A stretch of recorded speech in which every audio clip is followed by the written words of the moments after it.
Morning, church.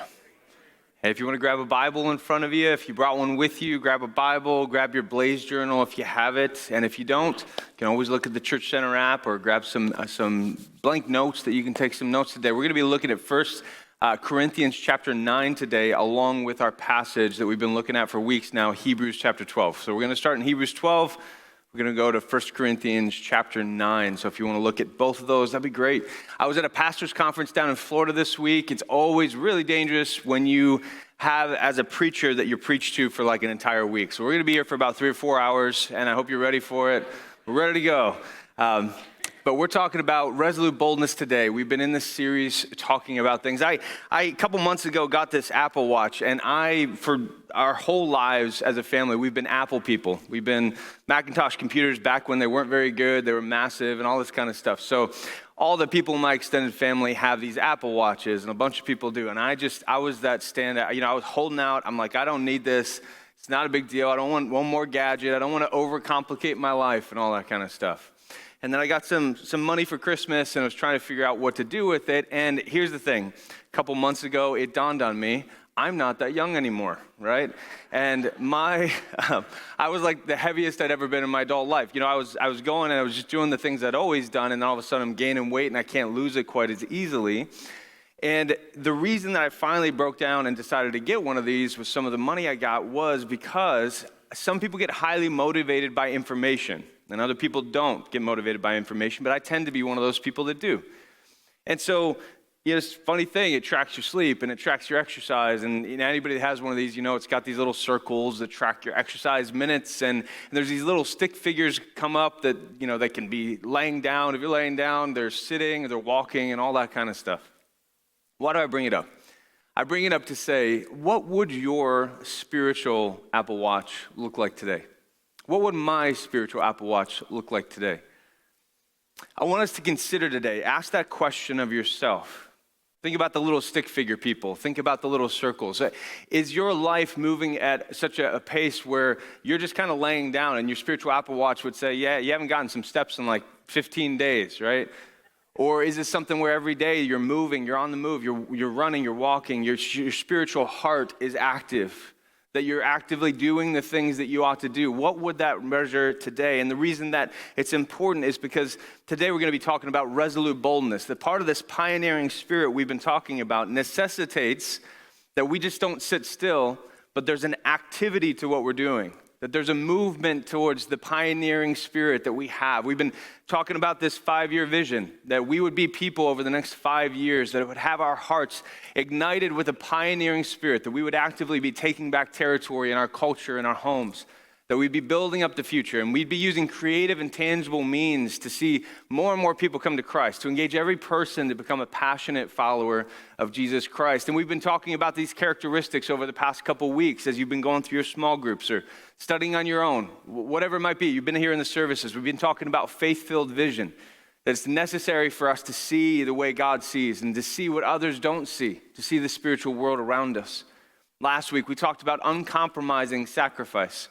It's necessary if we're going to have a pioneering spirit that you and I are willing to sacrifice whatever it takes to step into that it's not something that is just there, but every pioneer throughout history has had to sacrifice things and doing it willingly and actually wanting to and seeing that it's some way that we could experience real love by being willing to sacrifice on behalf of the work of Christ. And then today, resolute boldness, going where others won't go. The final 2 weeks, we're going to be talking about wholehearted devotion, doing what others don't do, and then courageous tenacity, enduring when others give up. But again, today, resolute boldness, both words sound very similar. Resolute just means that it's in the same direction, it's determined, it's purposeful, it's unwavering.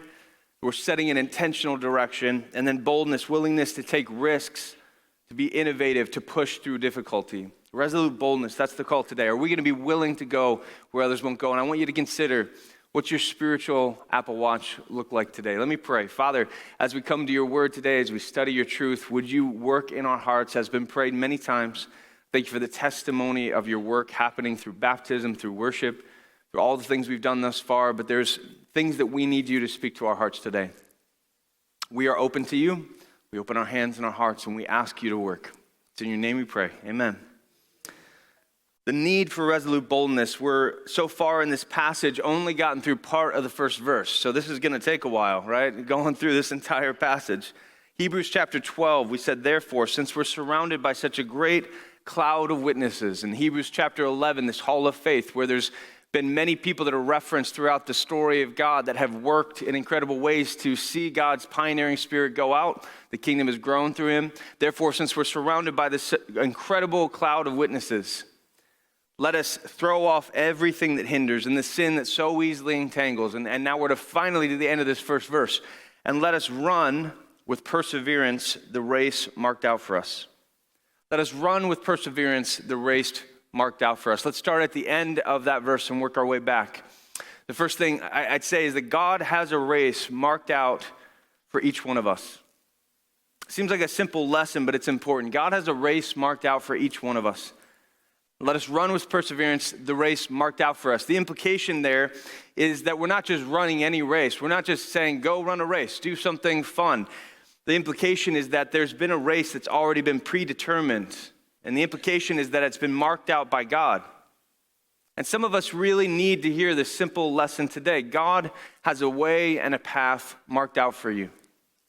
God has a way and a path marked out for you, marked out for me. And what exactly does this mean? Does this mean that we have this perfect path before us, and if we step out by just a little bit outside the margin that we're going to screw everything up? I don't think so. Does it mean that there's nothing general or there's nothing specific about it? It's completely general and that God has no interest in a direct pathway? I don't think so.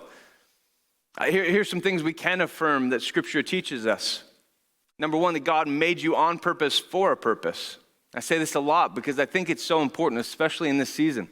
God made you on purpose for a purpose. Ephesians chapter 2, verse 10, for we are God's handiwork, God's poema, his poem, created in Christ Jesus to do good works, which God prepared in advance for us to do. God created you on purpose for a purpose, that we have a reason for being, that there is a passion that he has set before us. Also, that God has a will for your life and mine. He knows the best way that your life could go. In theology, we talk about the difference between his perfect will and his permissive will, that there is a perfect pathway, that there's a way in which God directs our steps. There's also some ways that in his permissive will, he allows some things, but God knows the best way for you to go through the journey of life. Also, we know that God knows exactly what will happen in your life. Time means nothing to God. He's outside of time, and so he sees all of time in an instant. He knows it all. He knows your story. He knows my story. So what confidence does this bring? A lot of confidence.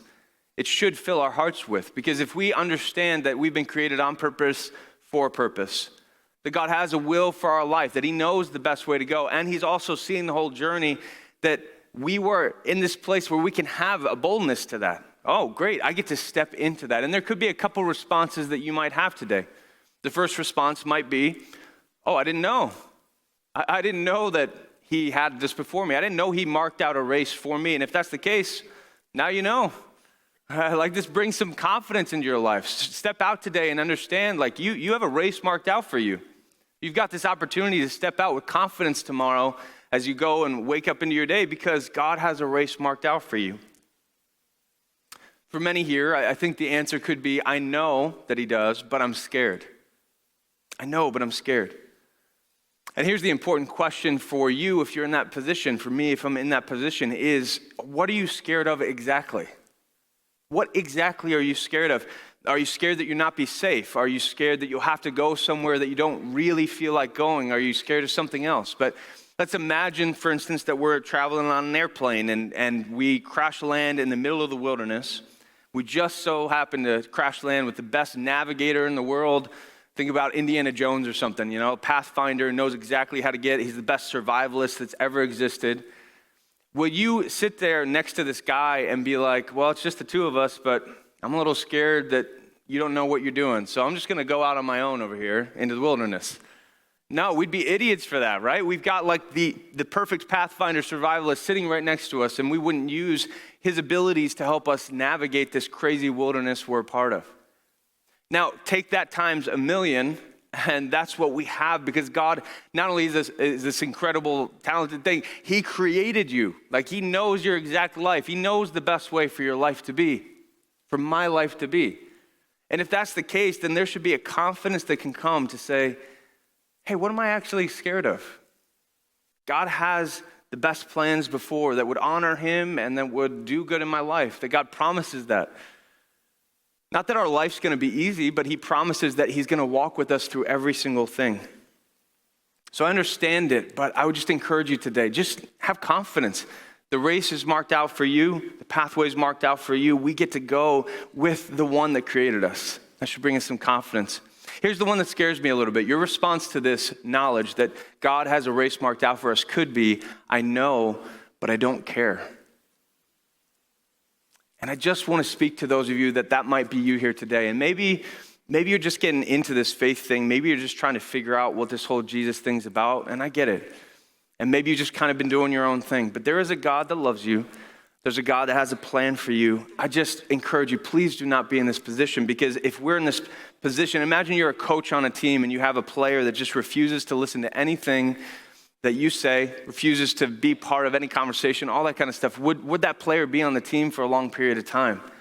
There's a reality that we have to come to terms with, not guilt, not shame, not any of that, but there have to come to a reality of saying, is if you are saying, I'm a follower of Jesus Christ, and yet you do not care to consider and seek out and to know the pathway that God has laid before you, that you do have no interest in going where God's called you to go and doing what God's called you to do and stepping into the place and reaching out to the people that he's called you to reach. If we do not care about that, then at some point we do have to come to terms with that and say, am I really following Jesus?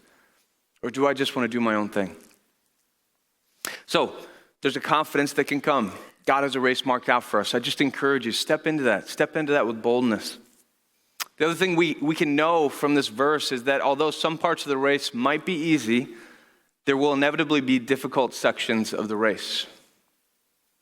If you notice, he says, let us run what? With perseverance. He could have just said, let us run the race. But he didn't. He said, let us run with perseverance the race marked out for us. You don't need resolute boldness to go from the couch to the freezer to get some ice cream. We don't need resolute boldness for that. We need resolute boldness for the situations in our life that are difficult. The things that's going to take some challenge that we're going to step into, that we're going to see some things. And we've talked throughout this whole journey, and if you're here today just exploring faith, I just want to encourage you. This whole relationship with Jesus thing, this isn't just about a religion. This is not just about a series of moral, ethical values, although those things are part of it. This is an adventure that Jesus Christ is inviting you into. It's an adventure with Jesus that we get to be part of this amazing work. I had a friend text me yesterday this long encouraging thing that he had seen in the scriptures, and the joy that I got in it was just, again, to remind myself, to be reminded of that we get to step out in the work of God, that we get to be a part of what God is doing. What could be more incredible than that? And this is an adventure that God is inviting us onto. But that adventure, obviously, we talked about last week, every good thing in life takes challenge. Every good thing in life is going to have moments that are difficult. And I know many of you, if you've lived any length of life, have faced those challenges already and will face more in the future. We have to understand that, yes, parts of this journey are going to be easy, but there will be parts of your journey that you're going to need perseverance. And if you're in one of those right now, just know, again, he's walking with you. He's already marked out the race. He knows what journey you're on, and he promises to walk with you every step of the way. We need to have perseverance, though. Finally, we must be ready to run the race instead of just stumble our way through. He doesn't say, let us walk the race. He says, let us run with perseverance the race marked out with you. You might be okay with saying, yes, there's a race marked out for you. You might be okay to say, yes, there's going to be difficulty occasionally, that I'm going to need some perseverance. But you're just kind of walking gingerly along with life, just whistling as you go. And here's the thing, I'm going to confess to you today, I am one of those really fast walking people. I don't know about you. I don't know, how many are with me on that? You're a really fast walker. All right, yes, there's a lot of us out there. But we're going as a family, and I'm just like, we're on a hike. I'm just cruising along, right? I'm just walking, I'm going, and I'm not even feeling like I'm walking fast. I just am. We're at the airport this past week. The family was able to go down with me to be down there, and this is generally what happens. Judah has started to take on my fast walking, ethic, right? So he and I are walking along. I'm just walking normal pace. I look behind me, and Janelle and Josiah are like 100 yards behind us. Like we're in the middle of the airport, the bustling airport. I'm like, guys, come on, right? Because here's the thing. My dear wife, she is such a blessing to me because if we're on a hike, and I truly mean this, like she needs to help me more often than not. We're on a hike and I'm just cruising. And she's like, would you stop for a second and just look at the beautiful birds and the mushrooms or whatever, Because I'll be looking back and she's so far behind I can't even see her anymore. She's like, would you slow down for a second? So I need her in my life for that. There's other times that we're in the middle of a city, we're in the middle of an airport, and I'm like, come on, Janelle, like we gotta go, right? We gotta stick together, right? And this is one of those times, although I probably need her more than she needs me in this situation in real life. I just encourage you here today, the reality is we need to run this race. This is a race. We're not in some kind of gingerly walk. We're not just looking through the woods, right? We're in a race. There's something happening now. We're part of something. This church conference this week was about planting of churches, and I'll tell you more about that here in a second. But the reality is, although there's some good signs happening, the reality is there's a lot of dangerous signs happening in our culture too. There's a lot of things happening where our culture still continues to devolve to not be very passionate about Jesus. There's so much more people. If we understand the eternal realities of our life, that someday you and I are going to spend eternity either with God or apart from God, we need to be confident. We need to know that this is a race. We need to be part of this, and we need to step in to run this race with perseverance. So how do we do this? We're going to turn over to 1 Corinthians chapter 9. We're going to look at a passage where Paul is speaking to this need for self-discipline, talking to his ministry and what his ministry represents. I think there's some lessons here for how we need to do this. How do we prepare a resolute heart? So 1 Corinthians chapter 9, we're going to look at verses 24 to 27. The first thing we notice here is that we cannot just run. It's not just about running. We need to run to get a prize. 1 Corinthians 9:24. Do you not know that in a race all the runners run, but only one gets the prize? Run in such a way as to get the prize. This race that he's speaking to in both cases was the Isthmian Games. It was a Greek festival. Think of it kind of like the Olympics, a little bit lower than the Olympics, but in that same vein, that they would get together at the Isthmian Games that would be held every couple years. The men that would run this race, if they won certain races, their names would be kind of down in the history books because they had won this particular race. They get to the end of that, and their prize for winning the race was a pine wreath. Think like a Christmas wreath, right? They would go wreath over them. And then it changed after a while to be a thing of celery. Like their prize would be to get celery. I don't know, I was reading that, I was laughing so hard. Celery. Like we're going to run a race. It's so important to get celery. At least put some peanut butter and some raisins on there, right? Ants in a log or something, right? Get celery that's draped over them. And then it went back to a pine wreath. You go into training. You train so hard, you run this race, and you're doing it for celery. Okay, I just want that to sink in, right? So the question for us, what are we running for? Like what is our motivation? What are we running for? Are we running understanding that, verse 25 here, it says, they ran for these things, right? But it says in verse 25, everyone who competes in the race goes into strict training. They do it to get a crown that will not last. But we do it to get a crown that will last forever. We're running a race because we get the chance to spend all of eternity with Jesus Christ, the God of the universe, to be in peace and harmony with the God of the universe for the rest of all time. And to invite others on that journey with us for freedom, for beauty, for peace, for joy. To invite people on that journey. And if you've been listening to this message so far and you're saying like, okay, run the race, I get it, have perseverance, all that kind of stuff, but why? Well, this is the why. Sometimes I would grow up, I would feel guilty. I've tended to be a very internally motivated person, and I think there's a good place for that. just to do it because it's the right thing to do. And maybe if you grew up in the church, maybe there's part of that in you. Just do this right thing. Follow after Jesus. Do the right thing because it's the right thing to do. And yes, there's some times that's got to be the motivation, but there's a deeper motivation. I used to feel kind of guilty for the fact of seeing that there's a prize at the end, even though in Scripture that's put before us, the prize of being with God for all of eternity, the prize of being there with Him. That if there's something at certain times in your life, maybe you're a more externally motivated person, know that there is a motivation, whatever the case. Think about your marriage, right? Yes, there should be a reality that every day you and I, if you're married, wake up and we just are motivated by the vows that we declared on our wedding day. But there will be days that it struggles and all kinds of other things, and there's so many other factors that can motivate you.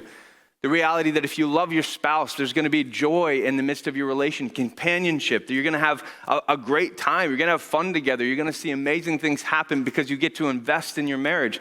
All these things are amazing, and all those things can motivate you. And if you're lacking in motivation, understand that there is a reality that we get to, whatever in that situation motivates you, we get to motivate it because we are fighting to see a prize of spending all of eternity with Jesus and to go and have others join us on that journey. If that doesn't motivate us, I don't know what can. But it's that we can't just run. We need to run to get a prize. Understand that we need to have a resolute heart. We need to be ready to go to see others experience the life-giving power of Jesus Christ. Second, prepare in advance so you're ready to go. Again, everyone who competes in the games goes into strict training. Paul's pointing out, if you're one of these athletes, we get it. You're running a race. You have to prepare yourself. You don't just wake up one day and be like, I'll run a marathon today. Why not? No, you would die, right? That'd be terrible. You got to prepare. You got to train the right way. You got to do the right race. You got to eat the right stuff. And there's power in the pre-decisions that prepare us to be ready to go when we're called to go. Your ability to go is determined by the intentional decisions that you and I make right now. There are pre-decisions in almost every aspect of your life that by the time you get to the decision, either make it easier to make or harder to make in that moment. Again, if you're going to have a good marathon time and run a marathon race, you pre-decide that you're going to train on a regular basis and you're going to eat a certain way and you're going to sleep a certain way. And all those decisions, hundreds of decisions up to that point, are what determine if you run that race the right way. If you have a healthy marriage, so much of that is determined by the choices that you make right now. If you're young, you maybe are hoping for that and praying that God would bless you in a marriage. The most important thing you could do right now is to focus your energy here and make sure you're right with God. Because the pre-decisions you make to set up your life on the right way, to be the person that you're looking for is looking for, in that way, that leads to a healthy Christian marriage. You prepare yourself in the right way. A successful business launch, anybody that's been part of that, finances, time, energy, staff, you make all those decisions previous to getting there, and then you step into it. And here's the thing for us, is the question, is my life set up for resolute boldness? To go when Jesus calls you to go? You might say yes, but do you have margin of time to go if He calls you? Do you have margin of finances to go if He calls you? Are you growing in your faith so you're ready when He calls you to speak into somebody else's life? Are you actively keeping the mission of God before you so you're ready to go? We need to be training so we're ready to go, to be trained to do the work of God, to pre-decide that we're ready so that every day we wake up and we're like, okay, God, I'm ready. I've been in strict training. This is what discipleship is to some extent. It's us continuing to know Jesus Christ, to grow in our grace and knowledge of the truth, and to be brought forward so that we're prepared and ready to go every step of the way. Finally, don't run aimlessly, run intentionally. Therefore, I do not run, this is Paul, therefore I do not run like someone running aimlessly. I do not fight like a boxer beating the air. No, I strike a blow to my body and I make it my slave so that after I've preached to others, I myself will not be disqualified. Therefore, we talked about this last week. If you see a therefore, what is it there for? He's saying based on all this, that we go into strict training, we're running for a prize. Therefore, I will strike a blow to my body. I won't fight like a boxer beating the air. I'm going to make my body my slave. I'm going to put myself in this position so that after I've preached to others, I myself will not be disqualified. We need to be ready to be there. Again, this watch has helped me just because it's given me information. Heart rate, sleep, food, exercise, measuring, seeing things the way they are. If we come back to that, what are your spiritual goals? What are my spiritual goals? Do you have any? Have you thought about this? Have you thought about your own life? To say, God, where do I actively want to grow? Because there's a lot of things in our life that we have goals for, to do, to set our lives up for the right things. Do you have goals right now? Are there intentional ways that you're saying, I want to grow with Jesus in this way this year? Are you saying, hey, God, who do you want me to reach out to this year? Do you have intention to meet new people? Maybe you say, I don't know too many people that don't know Jesus yet. Well, it's time to meet some new people. Maybe that's a goal. Let's meet some new people. Do you have intention for how many people? Salvation is something that is God's to do. Like we just share the good news and we're witnesses of the gospel, and then God's the one that saves people. But do you have intention for people that you want to share the gospel with? Do you say, hey, I would love to share the gospel with 5 people this year, and God, he's going to have to do the work that he does on the other side of it? Do you have a way to stretch your spiritual muscles by taking a class, meeting new people? Do you set up your family to think about your kids and your grandkids and say, how can I set them up for the right way so that they could be doing these things, setting up their life for the right thing? See, intentionality. Consistently and intentionally, as I was doing spiritual formation things, as I've written books in the past, the thing I keep going back to is that our only job in the spiritual life is to consistently and intentionally position ourselves so that God can do his work. See, the really important thing I don't want you to hear today is now, hey, just go run the race. Get out there, go fight, do this. Hey, that's not what this is. What this is, resolute boldness, is the resolute boldness that doesn't always feel resolute boldness like, is to every day be there again, to say, here I am again, God, consistently and intentionally. I'm here. God, how do you want to use me today? Where do you want me to go today? How do you want me to see your work happen in my life today? That's what it is. And then as he calls you to be obedient, as you see in his word, as you're responding in prayer, as somebody else encourages you, that you take the opportunity to go when he calls you to go. And for some of us here today, that going is going to be dramatic. For some of you here today, maybe there's a call of ministry that God has been trying to get your attention. He says, I want you to step into something unique. I want you to leave some things behind and step into a way to do a different kind of ministry. For some of you, it's not going to be so dramatic. It's going to be the drama and the resolute boldness to get up every day that can sometimes be harder, to do the same things every day and to do them faithfully, but do them with a heart open to the work of God. Consistently and intentionally positioning yourself so that God can do his work. This is the call to us, church, that we get to have the ability to have resolute boldness, to go where others won't go, so that more and more people can know the life of Jesus. The team's going to come out and they're going to lead us in a song, just thanking the Lord here in a moment. But this conference I was at is about church planting, and there's a lot of famous speakers at it. And there's a lot of times of worship. We got to hear a lot of things. But one of the presenters, Ed Stetzer, showed some statistics. He, along with some other organizations like Pew and some others, are tracking these things on a regular basis to see the statistics of the church. And, a lot of the things over the past 20, 30, 40 years, that things have not looked good, that our society has become less and less Christian, that there's been less and less opportunities for people to identify with that. There's the rise of the nuns, which means people that just don't really care about faith or religion or anything like that. So there's been some things like that. Interesting sign is that for the first time in the past 20 or 30 years, they finally saw a blip in Gen Z. For the first time, they're seeing this tiny little blip seem to go back the other direction, which is exciting to me. If you're here, you're part of Gen Z. Number one, we're fired up that you're here.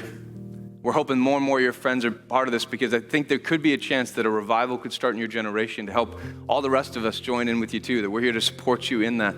One of the interesting things about that as well was the fact that for the first time in their recording, women have always been more, faith-filled, religious according to their statistics than men. For the first time in their recording in Gen Z, it's actually the men that are leading Gen Z. Young men are stepping up to say, we need faith in our life, which is exciting.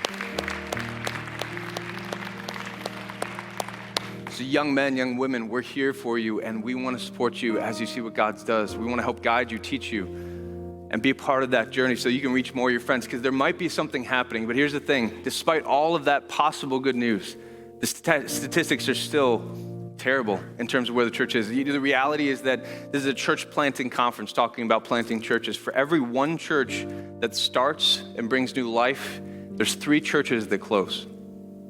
For every one church that starts, there's 3 that close. Less and less of an impact on society. Church, we are still in the place, although it's gotten a little bit better. We used to be number 7 on the list of the most post-Christian cities in America. And thankfully, we've bumped up a little bit. We're outside of the top 10 now, but we're still close to the top 10 most post-Christian cities in all of America. There are so many people to be reached in the city. There's so many opportunities for us and friends on a regular basis.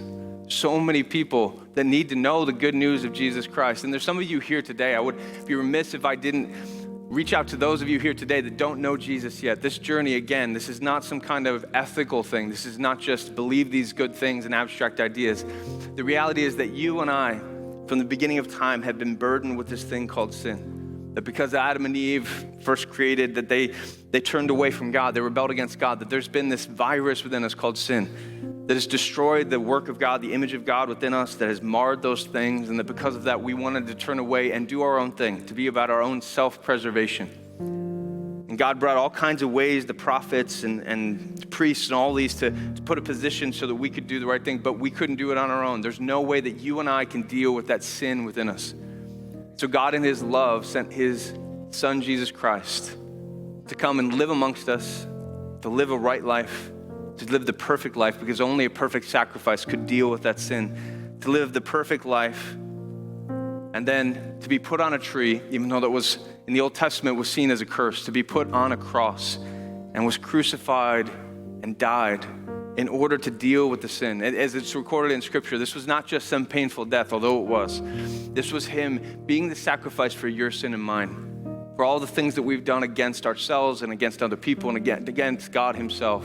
He died for you and for me for that. And if that happened and it ended there, that's all it would be, is a very sad story about a Jewish teacher that died. But 3 days later, Jesus Christ rose from the dead. What a crazy thing. It sounds preposterous, but it's true. And the best guess we can see historically even is that he rose from the dead. There's a study that was done it's a very detailed thing, but they said of all the possible scenarios, the only 2 options are that Jesus truly did rise from the dead from a historical standpoint, or he's an alien. And I would side with that he rose from the dead. And if Jesus rose from the dead, I should probably listen to that guy who rose from the dead. And he said, hey, this is opening the door away now that if you would just confess me as Lord, if you would just believe that I was raised from the dead, that you can be saved. If you're here today and you don't know Jesus Christ in that way, in a personal relationship with Jesus Christ, as it was testified through the baptism today, then you will not spend eternity with God. It sounds harsh, but the reality is that he's perfect and he's holy. The only doorway, the only access we have is through Jesus Christ. But if you would simply say, okay, God, I don't even understand it all fully, but I surrender. I believe you rose from the dead, and I surrender my life to you, that you can be saved today.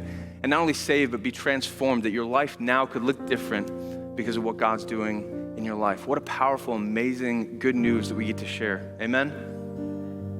So if you're here today, there's going to be people up here ready to pray with you. If you're here today and you want to respond in some way, to ask Jesus into your life, just to get more answers to questions. I wrote a book called Engage How to Know God. It can detail this journey for you more. But church, for all of us, we're going to celebrate, actually. The last song we're going to sing is thanking him for the fact of this story and this testimony we get to be a part of. But this is the call that he has. Over the next couple years, my hope is that we would continue to go. And you might say, okay, we need to reach more people in Buffalo. That's great. So Justin, you just keep preaching and we'll get more people. It's not my job to reach the people of Buffalo. It's our job. Right? And it's not just us even, it's all the local church partners that are declaring the gospel. We collectively, as the Church of Western New York, we are to be out there going where other people go. And there's people you know that I don't know. There's ways that you can reach into people's lives that I can't do that. We must have resolute boldness to go where God calls us to go. And we're going to see more and more people come to faith and get baptized and step into a life with God. And that's part of the heart behind this For Every Person week. We've had some amazing times if you've been here on Sundays where we've went out to serve, but this is the chance for us to expand this. We're going to spend a whole entire week going to places that we need to go. And maybe, again, God's been moving and stirring your heart. There's somebody you know you need to reach out to. There's a place, a neighbor that needs some help. There's other situations that you need somebody to step into. Please tell Joe. We'd love to be part of this together. This is a way we can come around each other to be part of this. But let's close our service today by thanking Jesus for the blood that he spilled so that we could have life.